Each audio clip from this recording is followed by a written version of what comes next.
Friends, welcome back to smart home YouTube channel. இன்னைக்கு இந்த வீடியோல நான் உங்ககிட்ட என்னுடைய முன்னாடி ஃபினான்ஷியல் மிஸ்டேக்ஸ் எல்லாம் வந்து நான் என்னென்ன மாதிரி பண்ணிட்டு இருந்தேன். ஸோ எப்படி அதையெல்லாம் கரெக்ட் பண்ணுனதுக்கு அப்புறமா, இப்போ என்னால கொஞ்சம் கடன்களை எல்லாமே அடைச்சிட்டு, ஒரு சின்ன அமௌண்ட்டாவது சேவிங்ஸ் அப்படிங்கிற ஒரு பார்ட்டுக்கு வந்து என்னால கொண்டு போக முடிஞ்சுது அப்படிங்கிறத தான் ஷேர் பண்ணிக்க போறேன் இந்த வீடியோல. ஸோ ஃபர்ஸ்ட் ஆஃப் ஆல் எனக்கு வந்துட்டு எந்த விதமான ஃபினான்சியல் மேனேஜ்மெண்ட்டோ, இல்ல வந்துட்டு நம்ம வீட்டுக்கான பட்ஜெட் வந்து நம்ம இப்படி தான் போடணும், ப்ரிப்பேர் பண்ணணும், ஃப்யூச்சர்ஸ்க்கு நெறைய நம்ம சேவ் பண்ணி வைக்கணும், அப்படிங்கிற மைண்ட்லாம் வந்து எனக்கு சுத்தமா வந்து கிடையவே கிடையாது. அ ஆஃப்டர் மேரேஜ்க்கு அப்புறம் ஃபர்ஸ்ட் நாங்க வந்து கொஞ்சம் கொஞ்சமா, சரி இந்த அமௌண்ட்ல நம்ம என்ன மாரி வந்து ஸ்பெண்ட் பண்ணலாம் அப்படின்னு நெறைய வீடியோஸ் வந்து நம்ம பார்ப்போம். நெறைய பேர் இங்க இருக்கிறவங்க கிட்டயெல்லாம் அவங்க என்னெல்லாம் பண்றாங்க அப்படிங்கிறத நோட்டீஸ் பண்ணி தான், நாங்க அத அப்படியே எங்களுடைய லைஃப்‌க்கு எது சூட் ஆகுதோ, அத வச்சு அப்படியே மேனேஜ் பண்ணி கொஞ்சம் கொஞ்சமா கொண்டு வந்தோம். அ ஸோ அதுக்கப்புறமா வந்து தான் எனக்கு வந்து கொஞ்சம் ஓகே நம்ம இத வந்து மேனேஜ் பண்ணி நம்ம கொண்டு போகணும். இது வந்து இல்லத்தரசிகளுக்கு ரொம்ப ரொம்ப இம்பார்ட்டன்டான ஒரு விஷயம் அப்படின்னு சொல்லி எனக்கு வந்து புரிய ஆரம்பிச்சது. ஸோ ஒரு வீட வந்து ஒரு நல்ல நிலைமையில நான் வீடு அப்படின்னு மெயின் பண்றது வந்து என்ன அப்படின்னா, ஒரு பில்டிங் கிடையாது. ஒரு குடும்பம். அந்த குடும்பத்த, ஒரு வீட்ட கட்டி கொண்டு போகிற ஒரு பொறுப்பு வந்து பெண்கள் கிட்ட தான் இருக்கு. ஸோ நம்ம பண்ற மிஸ்டேக் நம்மளையும், நம்ம குடும்பத்தையும், நம்மளுடைய குழந்தைகளுடைய எதிர்காலத்தையும் ரொம்பவே அஃபெக்ட் பண்ணும். ஸோ அது எல்லாத்தையுமே நான் கத்துக்க ஆரம்பிச்சதுக்கு அப்புறம் தான், நெறைய குட்டி குட்டி மிஸ்டேக்ஸ் எல்லாத்தையுமே கரெக்ட் பண்ணி தான் இந்த ஸ்டேஜுக்கு வந்து நான் வந்திருக்கேன். ஸோ என்னுடைய ஃபினான்சியல் மிஸ்டேக்ஸ் வந்து நான் என்னென்ன பண்ணிட்டு இருந்தேன் பிஃபோர் அப்படின்னு பார்த்தீங்க அப்படின்னா, first of all hotel food. நாங்க வந்துட்டு ரென்டட் ஹோம்ல இருந்து நேட்டிவ்‌க்கு வந்ததுக்கு அப்புறமா, வீடு கன்ஸ்ட்ரக்ஷன் ஒர்க் எல்லாம் ஆரம்பிச்சதுமே, ஆ தம்பி வந்து ஒரு 6 மந்த்ஸ் வந்து கையில குழந்த. ஸோ நானும் சி செக்ஷன் பண்ணியிருக்கிறதுனால, வீடு கன்ஸ்ட்ரக்ஷன் ஒர்க்கும் நம்ம எல்லாமே கூட சேர்ந்து நம்ம பார்க்கணும் அப்படிங்கிறதுனால, ரொம்ப டயர்ட் இருந்தது. ரொம்ப ஹெவி வொர்க் இருந்தது. ஸோ எப்பவுமே அந்த டயர்ட்ல வந்துட்டு ஹோட்டல்ல ஃபுட் வாங்கிக்கலாம் அப்படின்னு சொல்லிட்டு அ எப்பவுமே ஆர்டர் பண்ணி இங்க பக்கத்துல வந்துட்டு ஹோட்டல் ஃபுட்டே அடிக்கடி வந்து போயிட்டே இருந்தது. ஸோ இத வந்து அன்ஹெல்தியான ஒரு விஷயம் அப்படிங்கிறது வந்து ரொம்ப அஃபெக்ட் ஆக ஆரம்பிச்சது. ஏன்னா, இந்த அஜினமோட்டோ இந்த மாரிலாம் வந்து இருக்கிறதுனால, அ ஹோட்டல் சாப்பாடு சாப்பிட சாப்பிட அது எங்களுக்கு நல்லாவே தெரிஞ்சுது. எந்த அளவுக்கு வந்து பாடியில வந்து அது அஃபெக்ட் பண்ணுது அப்படின்னுன்னு. அதுக்கப்புறம் வந்துட்டு அ அந்த ஹெல்த் இஷ்யூ அஃபெக்ட் ஆனதுக்கு அப்புறம் தான், ஆ வ மனி ரிலேட்டடா எவ்வளோ வந்து நம்மளுக்கு வந்து வேஸ்ட் ஆயிட்டுருக்கு அப்படிங்கிறத ஒரு நோட்ல கால்குலேஷன் பண்ணி பார்த்தோம். இந்த கன்ஸ்ட்ரக்ஷன் ஒர்க் எல்லாம் போயிட்டு இருந்ததுனால, அந்த அக்கவுண்ட்ஸ் எல்லாம் நான் பார்க்கும்போது தான், அ ஃபுட்டுக்கு வந்து நம்ம இவ்வளோ வந்து இது பண்ணியிருக்கோம். ஸோ நம்ம கொஞ்சம் டைம் வந்து நம்ம பிளான் வந்து நம்ம பண்ணி பண்ணுனோம்னா, இந்த அமௌண்ட்ட வந்து நம்ம மிச்சப்படுத்தியிருக்கலாம் அப்படிங்கிறது வந்து எனக்கு தோணுச்சு. ஸோ ஃபர்ஸ்ட் ஆஃப் ஆல் நான் அவாய்ட் பண்ணுன ஒரு விஷயம் கன்ஸ்ட்ரக்ஷன் ஒர்க் வந்து பாதிக்கு மேல வந்ததுமே, நான் அவாய்ட் பண்ண ஃபர்ஸ்ட் விஷயம் என்ன அப்படின்னு பார்த்தீங்கன்னா, ஹோட்டல் ஃபுட். செகண்ட் வந்து பார்த்தீங்க அப்படின்னா, பேக்கரி அண்ட் ஸ்நாக்ஸ் ஐட்டம்ஸ். எப்போ வெளியில போனாலுமே, ஒரு பேக்கரி போகாம வரமாட்டோம். மினிமம் ஒரு டீ, ஒரு எக் பப்ஸாவது இருக்கும். ஸோ இது வந்து பார்த்தீங்க அப்படின்னா, வீக்லி ஒன்ஸோ இல்ல மந்த்லி வந்து ஒரு 2 டைம், 3 டைம்ஸ் இருக்கிறது ஓகே. பட் நாங்க எங்களுக்கு எப்பல்லாம் தோணுதோ, அப்பல்லாம் நாங்க போயிட்டே இருப்போம். ஆ எங்க வெளியில போனாலுமே, மார்னிங் போனாலும், ஈவினிங்னாலும், மார்னிங் தானே போனோம் அப்படின்னு அத ஸ்கிப் பண்ண மாட்டோம். செகண்ட் டைம் போகும்போதும் பேக்கரி போயிருவோம். ஸோ இந்த மாரி வந்துட்டு நெறையா ஸ்நாக்ஸுக்காக வந்து ஓவர் ஸ்பெண்டிங் வந்து பண்ணிட்டுருந்தோம். ஸோ இப்போ வந்து அத கண்ட்ரோல் பண்ணி நம்மளுடைய பட்ஜெட் பார்த்தவங்களுக்கு தெரியும். ஸோ மினிமம் நம்ம வந்து 500 நம்ம ஸ்பெண்ட் பண்றோம். வீக்லி 100 வந்து ஸ்பெண்ட் பண்றோம். அது போக வீட்லயே ஃபுட் ரெடி பண்றதுக்கும் நம்ம வந்து சந்தையிலேயே எல்லாமே வாங்கி வச்சுர்றோம். இப்ப அது ப்ராப்பரா எல்லாத்துக்குமே போயிட்டு இருக்கிறதுனால, ஃபினான்ஷியலாவும் வந்துட்டு நம்மளுக்கு ஹெல்ப்ஃபுல்லா இருக்கு. 2வது முதல் மாதிரி வந்துட்டு எங்களுக்கு உடம்புல வந்துட்டு அன்ஹெல்தியான ஃபுட் எல்லாம் போறது எல்லாமே டோட்டலா வந்து நாங்க அவாய்ட் பண்ணிட்டோம். 3வது விஷயம் வந்து பார்த்தீங்க அப்டின்னா, பெட்ரோல். பெட்ரோல்ல வந்துட்டு கன்ஸ்ட்ரக்ஷன் வொர்க் இருந்ததுனால ஓகே. நம்ம அடிக்கடி வெளியில போகணும், மெட்டீரியல்ஸ் வாங்கணும் அப்டிங்கும்போது, ஆள் கூப்பிட போறோம் அப்டிங்கும்போது அந்த வொர்க் எல்லாம் இருந்தது. பட் அதுக்கப்புறமுமே நாங்க சும்மாவாவது ரிலாக்சேஷனுக்காக வண்டிய எடுத்துட்டு அப்பப்போ போயிட்டே இருப்போம். சும்மா வீட்ல உட்காந்துட்டு இருப்போம், போர் அடிக்கும். சரி வாங்க வண்டி எடுத்துட்டு எங்கேயாவது போலாம் அப்டின்னு சொல்லிட்டு என்ன ஒரு பர்ப்பஸுமே இருக்காது. நாங்க போயிட்டு வெளியில போய் கொஞ்ச நேரம் உட்காந்து பேசுறது கூட இருக்காது. நாங்க வண்டியிலேயே போயிட்டு நான் ஸ்டாப் அப்படியே. வீட்லருந்து எடுத்தோம்னா ஒரு ரவுண்ட் ஃபுல்லா போய் திருப்பி வந்து வீட்லயே நிறுத்திர்ற மாதிரி தான் இருக்கும். ஸோ அந்த மாரி அடிக்கடி இருக்கும்.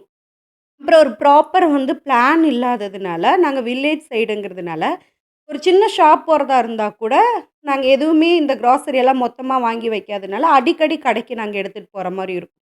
ஸோ பெட்ரோல் எக்ஸ்பென்சஸ் வந்து ரொம்ப ஓவரா வந்து இருந்தது. இப்போ வந்து ஒரு ப்ராப்பரான ஒரு பட்ஜெட் வந்துட்டு மெயின்டெயின் பண்ணிட்டு இருக்கிறதுனால, நம்மளுக்கு கரெக்ட்டா அத வந்து மெயின்டெயின் பண்ணி நம்ம கொண்டு போயிட்டுருக்கோம்.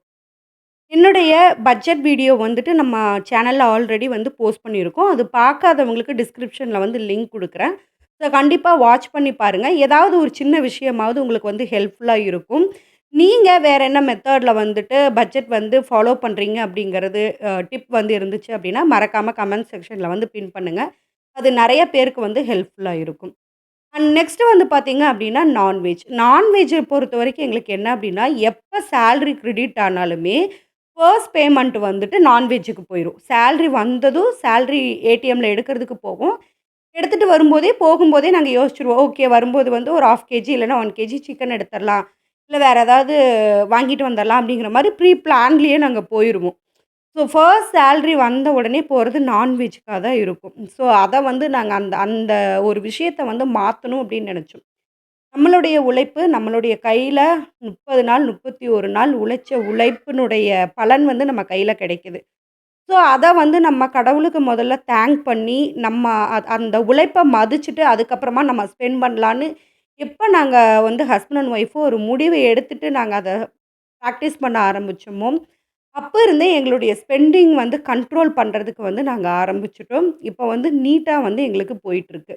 ஸோ அந்த நான்வெஜ் அப்படிங்கிறது அதே மாதிரி ப்ராப்பரா எல்லா புரோட்டீனும் எங்களுக்கு கிடைக்கிற மாரி 4 வீக்ஸ்க்குமே ஈவனா வந்து நாங்க பிளான் பண்ணியிருக்கோம். 5வது வந்து பார்த்தீங்கன்னா, ரொம்ப ரொம்ப இம்பார்ட்டன்டான ஒரு விஷயம். மெயினா எனக்கு, எனக்கு வந்து சுத்தமா சேவிங்ஸ் அப்படிங்கிற ஒரு விஷயத்தில இன்ட்ரெஸ்ட்டே வந்து கிடையாது. என்னன்னா, ஒரு சின்ன தொகை தானே. இப்ப நம்ம கொண்டு போய் வந்து நம்ம பேங்க்ல வந்து டெபாசிட் பண்றோம்னா, ஒரு 4% 5% இதுதான் நம்மளுக்கு இன்ட்ரெஸ்ட் வருது. அத ஏன் நம்ம கொண்டு போய் பேங்க்ல போட்டுட்டு இது பண்ணிட்டு இருக்கணும்? நம்ம வீட்ல இருந்தா எப்ப தேவையோ அப்ப வந்து நம்ம எடுத்துக்கலாம் அப்படிங்கிற மாதிரி தான் இருந்துச்சு. சேவிங்ஸ்னுடைய இம்பார்ட்டன்ட் எனக்கு தெரியவே இல்ல. நம்ம டெய்லியும் நம்ம சேலரி வாங்குறோம். வீட்டுக்கு தேவையானத ஸ்பெண்ட் பண்றோம். அப்படியே லைஃப் போகுது. நாளைக்கு வந்து நம்ம என்ன என்ன நிச்சயம் இருக்கு இருக்க போறதுக்கு. ஸோ சேவிங்ஸ் அப்படிங்கிறது எதுக்கு அவ்ளோ இம்பார்ட்டனா? அப்படிங்கிற மாரி ஒரு மைண்ட் செட் தான் இருந்தது. பட் சேவிங் வந்து எவ்ளோ ரொம்ப ரொம்ப முக்கியம். நம்ம வந்து ஒருத்தர் கையில கூட நம்ம வந்து கை நீட்டி வாங்கக்கூடாது. அப்படிங்கிறது நம்ம லைஃப்ல நெறையா அவமானங்கள், சூழ்நிலைகள் அதெல்லாம் வரும்போது தான் நம்மளுடைய லைஃப்ல நம்மளுக்கு தெரியும். மணி அப்படிங்கிறது வந்து நம்மள வந்து லீட் பண்றதா இருக்கக்கூடாது. அது வந்து கரெக்ட்டு. ஆனா, மணி அப்படிங்கிற ஒரு விஷயம் நம்மள வந்துட்டு கையில ப்ராப்பரான ஒரு பிளான்ல ஒரு சேவிங்ஸ் ஒரு சின்ன தொகையாவது நம்ம கையில இல்ல. நம்ம வந்து கை நீட்டுறோம் அப்படின்னா, அது மிகப்பெரிய ஒரு அவமானத்துக்குள்ள, ஒரு மிகப்பெரிய நிம்மதி இல்லாத ஒரு லைஃப்குள்ள வந்து நம்மள கொண்டு போயிரும். ஸோ, அந்த விஷயத்துக்கு அப்புறம் தான் நம்ம வந்துட்டு என்ன அப்படின்னா, நம்ம யாரையுமே ஃபினான்ஷியலா நம்ம வந்து டிபெண்ட் பண்ணி வந்து இருக்கக்கூடாது. ஸோ, நம்மளுக்குன்னு ஒரு ரூ. 10 வந்து நம்ம கையில வேணும் அப்படிங்கிற ஒரு இன்ட்ரெஸ்ட் வந்து அதுக்கப்புறம் தான் வர ஆரம்பிச்சது. ஸோ, இந்த விஷயத்த நான் மாத்திட்டு, இப்ப வந்து அத பிராக்டிஸ் பண்ணிட்டுருக்கேன். அ ஒரு 6வது வந்து என்ன அப்படின்னு பார்த்தீங்கன்னா, ஒரு வீட்ல வந்து ஒரு ப்ராப்பர் பிளானிங்கே இருக்காது. ஒரு கிராசரி ஐட்டம்ஸ் வாங்குறதா இருக்கட்டும், இல்லைன்னா கேஸா இருக்கட்டும். இந்த 2க்குமே நாங்க பிளானே பண்ண மாட்டோம். அ கேஸ் வந்து நம்ம எப்ப எடுக்கிறோம் அப்படிங்கிறத நான் எப்ப பார்ப்பேன் அப்படின்னா, கேஸ் முடிஞ்சிருச்சு அப்படின்னு கேஸ் ஆஃப் ஆனதுக்கப்புறம், நம்ம எப்ப எடுத்தோம் அப்படின்னு நான் பார்ப்பேன். புக் எடுத்து பார்ப்பேன். ஓ! இப்ப எடுத்திருக்கமா? ஸோ, 45 டேஸ் வந்திருக்கு, 60 டேஸ் வந்திருக்கு அப்படின்னு. ஸோ, ஒரு ப்ரீ பிளான் இருக்காது. இப்ப சடனா வந்துட்டு என்னன்னா, பனிக்காலம்லாம் வந்துச்சுன்னா, நம்ம கேஸ்ல அதிகமா தண்ணி வச்சிருப்போம். அதெல்லாம் நோட்டீஸ் பண்ண மாட்டேன். ஸோ, தண்ணியெல்லாம் அதிகமா வச்சிருக்கோம்ல, ஸோ நம்மளுக்கு சீக்கிரம் முடிஞ்சிருக்கும் அப்படிங்கிற மாரிலாம் நான் நோட்டீஸ் பண்ணாம, ஆ ப்ரீ பிளானா முன்னாடியே புக் பண்ணி எடுத்து வைக்காம விட்டுருப்பேன். அது எனக்கு எப்பவுமே கேஸ் எனக்கு எப்போ முடியும் அப்படின்னு பார்த்தீங்கன்னா, new year, Christmas time, Pongal celebration அப்போ, வீட்ல ஏதாவது முக்கியமான விசேஷம் வந்திருக்கு, வெட்டிங் டே அந்த மாரி ஏதாவது வருது. இல்லைன்னா சண்டே. இந்த மாதிரி தான் கரெக்ட்டா எனக்கு வந்து முடியும். அது எப்படின்னு எனக்கு தெரியல. ஸோ, அந்த டைம்ல வந்து நம்மளால எடுக்க முடியாது. ஸோ, வெளிய வந்துட்டு நம்ம எக்ஸ்ட்ரா பேமெண்ட் குடுத்து தான் நம்ம வாங்குற மாரி இருக்கும். கிராசரியுமே அப்படிதான். நான் போகும்போது எந்த ஒரு லிஸ்ட்டுமே எடுத்துட்டு போகாம, அங்க போய் சந்தையில போய் நின்னு பார்த்து என் கண்ணு எத பாக்குது, எத தேடுதோ, ஸோ அது இருக்கிறதெல்லாம் வாங்கிட்டு வந்துருவேன். வாங்கிட்டு வந்து அது எக்ஸ்ட்ரா வேஸ்ட்டாவும் போகும். சம்டைம்ஸ் வந்து பார்த்தீங்கன்னா, ரொம்ப இம்பார்ட்டன்டான பொருள நான் வாங்காமயும் வந்திருப்பேன். ஸோ இந்த மாதிரி வந்து போயிட்டுருந்தது. ஸோ இப்போ வந்துட்டு அதே மாதிரி தான் நம்ம ப்ராப்பரா ஒரு பிளான் பண்ணி, அதுக்கப்புறம் தான் நான் மாசம் மாசம் என்ன வாங்கணும், வார சந்தையில என்ன வாங்கணும், வீட்டுக்கிட்ட வர பொருளெல்லாம் என்ன வாங்கணும், அப்படிங்கிறத ஒரு லிஸ்ட் அவுட் பண்ணி எல்லாமே எழுதி வச்சதுக்கப்புறமா, இப்ப வீட்ல எந்த பொருளுமே வந்துட்டு இல்ல அப்படிங்கிறது மாரி இல்ல. நான் எடுக்கும்போது, யூஸ் பண்ணும்போது ஏதாவது ஒரு பொருள் வந்து முடியுது. இப்போ எக்ஸாம்பிளுக்கு வந்துட்டு ஒரு மிளகாய் பொடி முடியுது அப்டின்னா, நான் அத கிச்சன்லேருந்து வெளில வந்ததுமே நோட் பண்ணிருவேன். இந்த மந்த்துக்கான லிஸ்ட்ல. ஓகே மிளகாய் பொடி வந்து வாங்கணும், வரமிளகா வாங்கணும் அப்டிங்கிற மாரிலாம் நோட் பண்ணிருவேன். இப்ப வந்து அத கரெக்ட்டா நம்ம கொண்டு போயிட்டு இருக்கிறதுனால, என்னால அமௌண்ட் வந்து ஓவர் ஸ்பெண்ட் ஆகுறத வந்து என்னால கண்ட்ரோல் பண்ண முடிஞ்சிருக்கு. அதுக்கப்புறம் 7த் பாயிண்ட் வந்து என்ன அப்டின்னா, ரொம்ப ரொம்ப என்கிட்ட இருந்த ஒரு சடனான ஒரு ஹேபிட் ரொம்ப பேடா வந்து இருந்தது. Online shopping. ஆ. தம்பி பிரெக்னன்ட்டா இருக்கும்போதுலருந்து அப்படியே பார்த்துட்டே இருந்தோம். வீட்டுக்கு தேவையானதெல்லாம் சின்ன சின்னது வந்து வாங்கிட்டு இருந்தோம். அதுக்கப்புறம் இங்க கன்ஸ்ட்ரக்ஷன் ஒர்க் வந்ததும், வீடெல்லாம் கட்ட ஆரம்பிச்சதும், சரி என்னென்ன பொருளெல்லாம் வாங்கலாம்? என்னெல்லாம் இருக்கு? அப்படிங்கிற மாரியான ஒரு ஐடியாலஜிக்காக நம்ம தேட ஆரம்பிச்சது. அப்படியே ஒரு ரெகுலர் ஹேபிட் மாதிரி எனக்கு ஆயிருச்சு. காலையில எந்திரிச்சா என்ன ஆஃபர் போயிட்டுருக்கு? ஸோ மிட் நைட்ல ஏதாவது எந்திரிக்கிறேன் அப்படின்னா, ஏதாவது ஆஃபர் போயிட்டுருக்கும். 12 பிஎம்க்கு அப்புறமெல்லாம் பார்த்தீங்கன்னா, ஆஃபர் போயிட்டுருக்கும். சில வெப்சைட்ல. ஸோ அதெல்லாம் வந்து பார்த்துட்டு, அதெல்லாம் வந்து கார்ட்ல வந்து ஆட் பண்ணி வைக்கிறது. ஸோ நம்மளுக்கு வந்துட்டு தேவையே இல்ல அப்டின்னா கூட, அது வந்து ஒரு 50% 60% ஆஃபர் போயிட்டுருக்கு அப்டிங்கிறதுக்காகவே நான் ஆன்லைன்ல வந்து ஆர்டர் போட்டுருவேன். அது வந்து வீட்டுக்கு வந்து டெலிவரி ஆயிரும். இதில நான் இன்னொன்னு மிஸ்டேக்ஸ் எல்லாம் என்ன பண்ணியிருக்கேன் அப்டின்னு பார்த்தீங்கன்னா, ஒரு 2 டைமு நான் ப்ராடக்ட் வந்து ரிட்டர்ன் போட்டுட்டேன். பேமெண்ட் வந்து எனக்கு ரிட்டர்ன் வந்து பண்றேன் அப்டின்னு சொல்லிட்டாங்க. வந்துரும் அப்டின்ட்டாங்க. பட் எனக்கு என்ன ஆகலன்னா, ஆட் ஆகவே இல்ல. ஸோ அதுக்கப்புறம் நான் கொஞ்ச நாள் ஃபாலோ பண்ணிட்டு, கன்ஸ்ட்ரக்ஷன் ஒர்க்ல அப்படியே விட்டுட்டேன். அந்த அமௌண்ட் வந்து ஆட் ஆச்சா, இல்லையா அப்படிங்கிறதே தெரியல. 350 சம்திங் அந்த மாரி போயிருச்சு. 2 டைம் அந்த மாரி ஆர்டர் பண்ணியிருக்கேன். ஸோ அதனால என்னன்னா, எனக்கு பேங்க்ல போயி ஸ்டேட்மெண்ட் எடுத்து, அது கிரெடிட் ஆச்சா ஏன்னா எனக்கு மெசேஜ் எல்லாம் எதுவுமே வரல. அமௌண்ட் கிரெடிட் ஆனதுக்கு. இந்த மாரி வந்துட்டு நெறைய அமௌண்ட் வேஸ்ட் ஆகுறது. ப்ராடக்ட்ட வாங்கி வீட்ல வச்சுட்டு, அத எங்க ஃபிக்ஸ் பண்றது? என்ன பண்றது? அப்படின்னு தெரியாம யோசிச்ச டேஸ் எல்லாம் வந்து இருக்கு. ஸோ, அதுக்கப்புறம் வந்து பார்த்தீங்கன்னா, என் மொபைல்ல இருந்து Flipkart, Amazon, Meesho, Gloroad இது எல்லாத்தையுமே டெலீட் பண்ணிட்டேன். ஸோ, இப்ப வந்து எனக்கு என்ன தேவையோ, அத மட்டும் வாங்கணும் அப்படிங்கிற ஒரு இது வந்து வந்துருச்சு. ஸோ, தேவையில்லாத பொருளெல்லாம் வாங்கி வீட்டுக்குள்ள வச்ச ஒரு ஃபினான்சியல் மிஸ்டேக்ஸ வந்து நான் மாத்தியிருக்கேன். ஸோ, இந்த 7 மிஸ்டேக்ஸ மாத்துனதுனால, இப்ப என்னால என்ன பண்ண முடிஞ்சிருக்கு அப்படின்னு பார்த்தீங்கன்னா என்னுடைய கிரெடிட் வந்துட்டு ரொம்ப ஈஸியா, ரொம்ப சீக்கிரமா வந்துட்டு நான் க்ளோஸ் பண்ணிட்டேன்.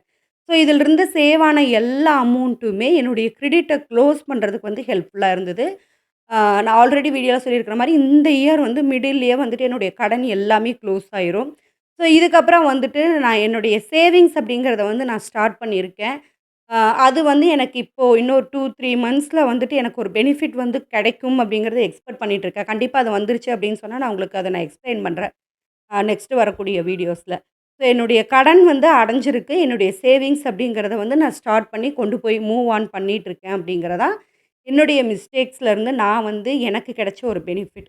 ஸோ இந்த மாரி நீங்க உங்களுடைய ஃபேமிலில வந்துட்டு என்னென்ன ஒரு சின்ன சின்ன மிஸ்டேக்ஸ் பண்றீங்க அப்படிங்கிறத ஒரு நாள் வந்துட்டு நல்லா பிளான் பண்ணி, ப்ராப்பரா அனலைஸ் பண்ணி நீங்க வந்துட்டு அத கொண்டு போகணும் அப்படிங்கிற ஒரு கோலோட நீங்க கொண்டு போனீங்க அப்படின்னா, கண்டிப்பா உங்க நிலையும் அதிகப்படியான பணங்கள சேமிக்கிறதுக்கும், உங்களுடைய வாழ்க்கைய அடுத்த லெவலுக்கு எடுத்துட்டு போறதுக்கும் ஹெல்ப்ஃபுல்லா இருக்கும்.